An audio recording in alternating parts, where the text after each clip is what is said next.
Hey, Dan Passarelli here. Welcome to the weekend. You made it. Another one under our belts of life. Well, it was an information vacuum this week, like I talked about trading mainly technically, but if you look at the chart, take a look here. We had the lowest day of volume that we've had in 6 months, or I guess the second lowest. And yesterday was maybe the third lowest, and the day before that was probably in the top 10. I mean, there was no volume this week. And when I see moves, when I see anything happen, when there's no volume, that means no conviction.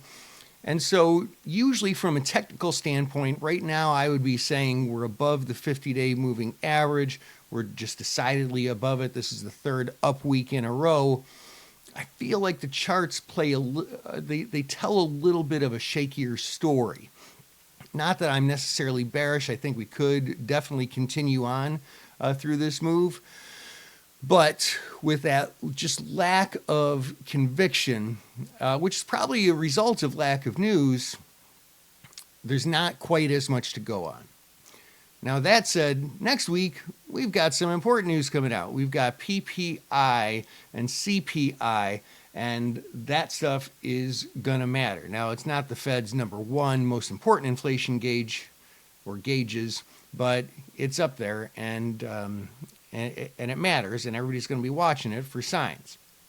And that narrative, of course, is going to be, if inflation comes down, that's going to be very, very good for the markets, because that could mean an interest rate cut, which could mean bonds and fixed income are less attractive, and people will have to buy stocks because that would be the only alternative, leading to asset inflation.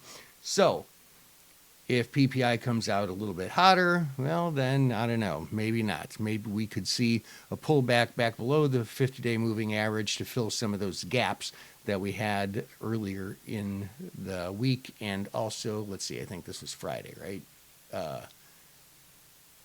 Thursday and Friday, we had those gaps.